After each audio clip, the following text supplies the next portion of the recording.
الحمد لله نحمده ونستعينه ونستغفره ونؤمن به ونتوكل عليه ونعوذ بالله من شرور انفسنا ومن سيئات اعمالنا. نو کله چې مستاسو د لمانځه لپاره نیت تر ګردو د مخه مستاسو الله اکبر وایي.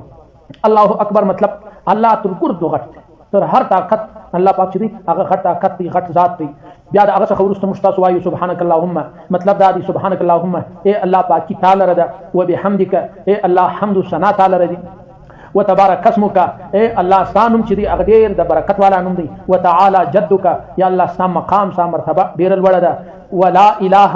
نسته اله مطلب دا رنګه خدای چې د هغه عبادت دی وسی غیرک ستا بغیر. نو د دې معنی چې شوس چې اے الله پاکی تعالی ردا او حمد هم تعالی ردا ټول تعریفونه ستادي، وتبارك اسمك او شانم د برکت والا دی او تدیر د عزت او د برکت ذات یې او ستا بغیر د عبادت لایق بل څوک نشته. اعوذ بالله ز پناه غواړم بالله د الله په ذریعہ باندې من الشیطان د شیطان څخه الرجیم چې هغه رټل سوی دی. بسم الله ز شروع کوم الله د الله په نام سره، الرحمن چې هغه ډیر زیات مهربان دی په دنیا کې پر مسلمانانو هم پر کفارو، الرحیم چې هغه ډیر زیات مهربان او رحیم دی په آخرت کې پر مسلمانانو باندې. دا هغه څخه ورسره مستاسو وایي الحمدلله ټول تعریفونه لله د هغه الله لپاره دی، رب العالمین چې د ټول جهانو پالونکی دی، الرحمن ډیر زیات مهربان دی، الرحیم ډیر زیات رحم کوونکی دی، مالک یوم الدین د بدله او د جزا د ورځې مالک دی، یعنی د قیامت د ورځې. ایاک نعبد اے الله موږ صرف ستا عبادت کوو، و ایاک نستعین یا الله موږ صرف او صرف د تا څخه مدد غواړو. اهدنا خدای موږ ته راوښیه الصراط المستقیم سیده لاره، یعنی د هدایت او د جنت لاره، صراط الذین د هغه خلکو لاره راوښیه انعمت علیهم پر هغو ته انعام وکړي، غیر المغضوب یا الله د هغه خلکو لاره مه راښیه المغضوب علیهم چې پر هغو باندې ستا غضب وسو، ولا الضالین او نه خدای د هغه خلکو لار راوښایې چې هغه د لارې څخه واوښتو ګمراه شو. آمین دا امین خامخا ورسره وایاست. د امین معنا دا د خدای د زما دعا قبوله کړي. د هغه څخه وروسته مستاسو هر صورت ووایو قل هو الله وایو، قل الله پاک نبی علیه السلام ته وایي ته ووایه هو الله هغه الله چې احد هغه یو دی، الله الصمد الله پاک ډېر بې نیازه دی و یو چاته نه محتاج دی و یو چاته ضرورت نه لري، نه د هغه په خدای کې د چا ضرورت محسوسه کېږي چې د پلانکي شي ضرورت نه. لم یلد دا هغه څخه یو شی نه پیدا شوی، ولم یولد او نه هغه رب د بل چا څخه پیدا شوی دی، ولم یکن له او نستا د هغه رب د پاره کفوا برابر احد اڅوک دا رب سره یو څوک هم نسی برابر یدلی. دا هغه څخه ورسره مستاسو لا سوره کولره الله اکبر الله پاک تر ګردو غټ دی. بیا په رکوع کې مستاسو وایي سبحان ربي العظیم، یعنی پاکی د اسما د هغه رب د پاره العظیم چې هغه ډېر لوی او عظیم ذات دی. دا مستاسو درې واره پنځه واره وواره ووایو. بیا وایي سمع الله لمن حمده، مثبت د دې معنا دا ده سمع الله الله پاک واورېدی لمن د هغه چا آواز حمده چې هغه د الله حمد او تعریف وکړي. بیا وایي ربنا لك الحمد ای زموږ ربه لك الحمد ټوله تعریفونه هغه ستا دپاره دي، ستا بغیر د تعریف لایق نشته. ربنا لك الحمد. بیا ولاړو سجدې ته الله اکبر الله تر ټولو لوی دی. دا هغه څخه وروسته په سجده کې مستاسو وایو سبحان ربي الاعلى الله تبارک وتعالى په باره کې مسوي سبحان ربي الاعلى پاکي د اسما د هغه رب دپاره الاعلى چې هغه د عزت او د مقام د مرتبې په وجه تر ګردو بلند او لوړ دی. درې واره یا پنځه واره وواره مستاسو سبحان ربي الاعلى وایو. بیا راپورته سو الله اکبر الله پاک تر ګردو غټ دی. برته ولاړ شو سجدې له سبحان ربي الاعلى اسما د هغه رب دپاره پاکي ده الاعلى چې هغه تر هر شي لوړ دی.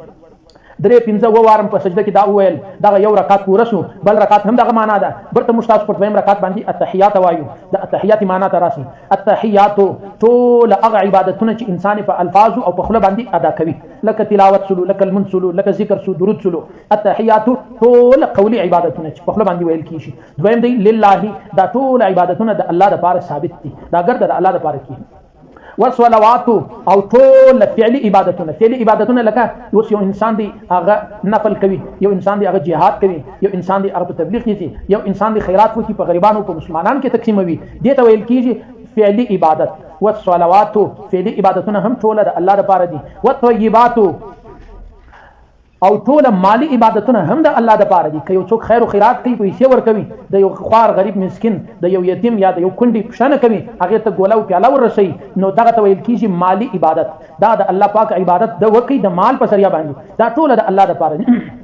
ورسته دی السلام علیک سلامتی دی پر تا باندې ایها النبی اے نبی، ورحمت الله او د الله رحمت دی پر تا باندې اے د الله نبی، وبرکاته او د الله برکتونه دی. السلام علینا اور سلامتی دی علینا پر موږ باندې، وعلى عباد الله او د الله پر هغه بندگانو دي سلامتی وي الصالحین چې هغه صالح او نیک انسانان دي. داغه څخه ورسته اشهد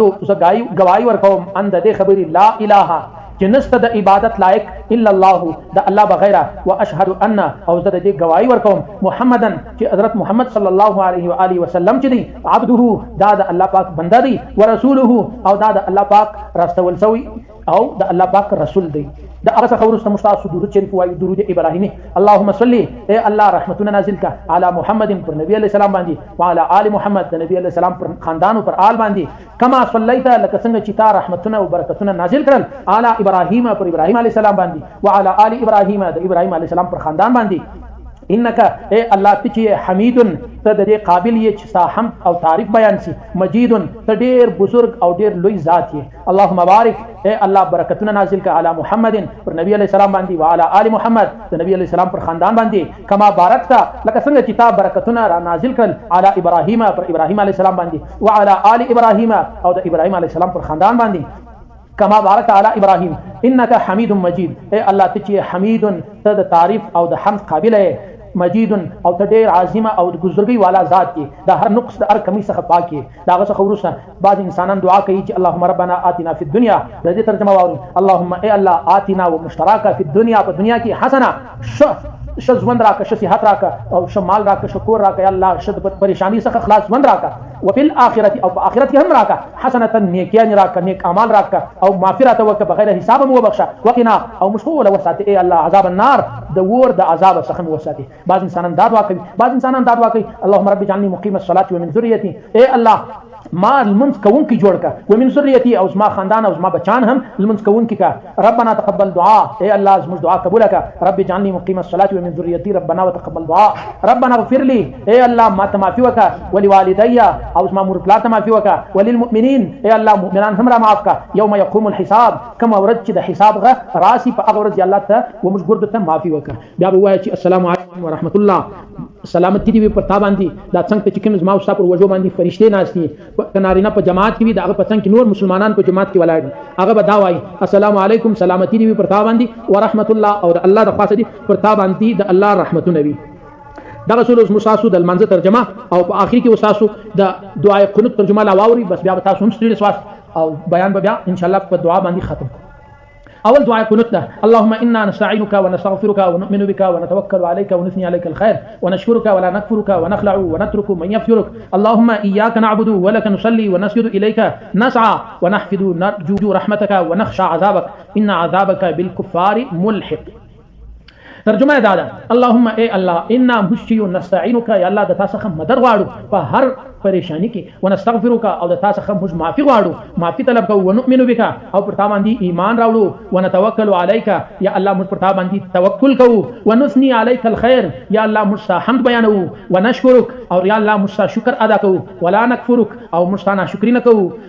ونخلع اور یا الله موږ پرېږدو ونترکو او موږ دین جلا کیږو من د تاسو څخه جلا کیږو او څوک پرېږدو یفجرک یا الله چې ستانه فرمانی کوي اللهم اے الله ایاک صرف او صرف د تاسو ستا نعبد موږ عبادت کوو ولک نصلي او ساره پر موږ منځ کوو ونسجد یا الله موږ ساره پر سجده کوو و الیک نسعى یا الله ستاسو خواته موږ منډه دروو چې موږ معاف کا یا الله ته موږ کامیاب کا موږ په پریشانی کې ملګری سره